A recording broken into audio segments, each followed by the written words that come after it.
We got our dog a little worked up because we were practicing blowing the shofar. Okay, I'm gonna put this down. Sorry. Which is something I've always wanted to learn to do. So, in the month of Elul, this month that we're in right now, there is this idea that we're supposed to do the work of Cheshbon HaNefesh. We're supposed to do the work of looking into...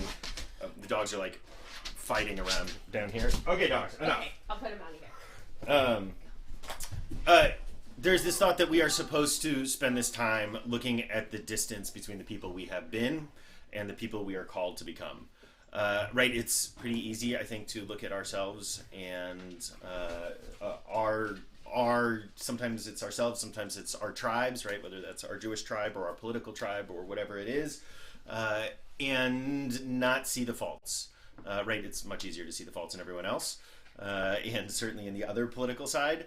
But the lesson of Elul is that the only place we can do tshuva is within ourselves. The only place that we can really make change is within ourselves. And so the idea of the shofar is... It wakes you up. It wakes you up, yes. Which I think we all need a little bit of these days, maybe. It's supposed to get us started on this journey of soul searching and really awaken us from the inside out to start doing this really difficult work that Daniel just talked about.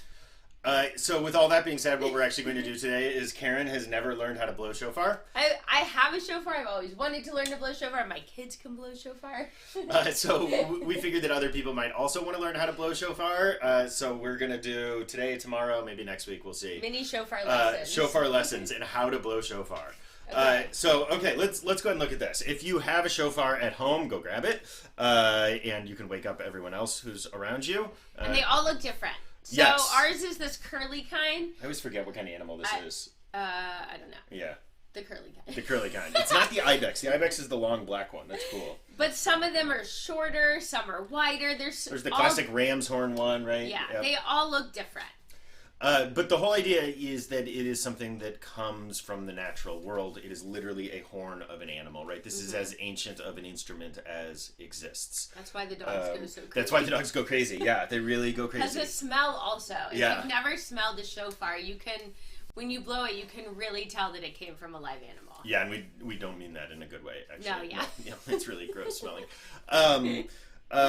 So anyways, yeah, we're going to learn how to blow shofar. So... I actually think these big shofars are easier than the small shofars personally, amongst other reasons. Like you can see, let's see if I can get this up here. Right, you can see that it's a circle on these, and I just think that's easier. Evidently, people who play trumpet tell me that this is very similar to trumpet technique. This is the only wind instrument I play. Okay, so the real trick is what we are going to do is we're going to vibrate our lips. Okay. And I'm just going to make the sound. It's... Like a raspberry. Yeah, like giving a kid a raspberry on their stomach. Yeah, okay, go ahead. Nope, go again. Okay, that's pretty good. That's pretty good. The real goal though is you want to try to have, and we don't normally do this, you almost want to do it like through one spot in your lips. It's in some ways a cross between like giving a raspberry and whistling, in the sense that you're also going to use your tongue back there to sort of direct it through. Where is your tongue? Is it against your lips? Mm-mm. No. It's back in my mouth and sort of curled back. Very similar to how when I whistle. You don't need to make a sound. You're not making a tone.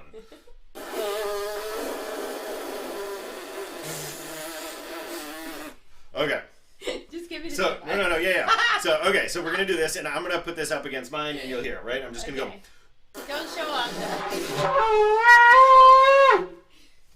though. Okay. So you're putting it right against there. Yeah, go ahead and make the sound. Good, that's pretty good. So you hear how it's going. That's because the air is escaping out the side. So what I like to do is I position my hand on here. I'll come up close so other people can see. And I position my hand so almost, let's see if I can get down here.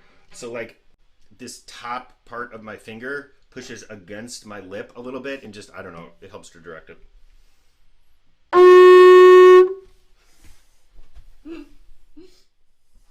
Here goes nothing.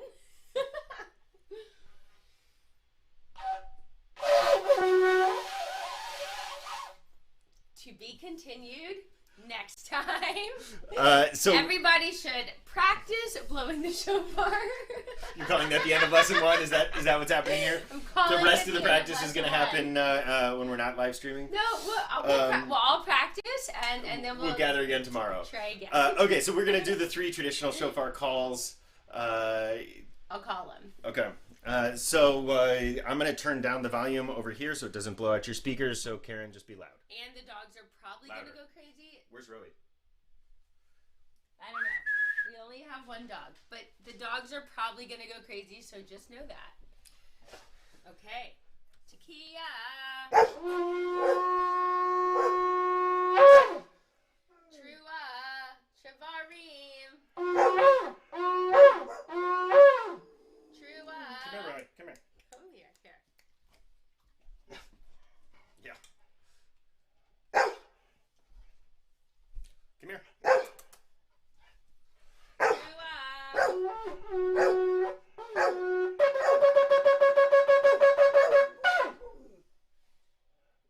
What else do you want? Tekiah Gedola?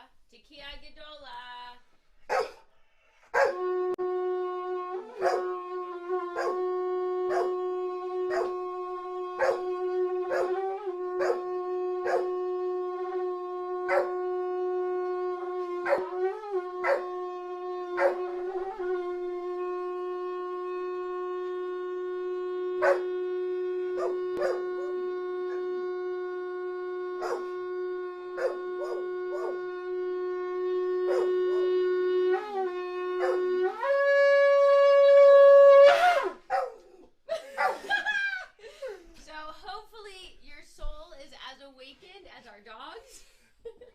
Bogards, everyone. We'll be back tomorrow with Shofar lesson. Take 2.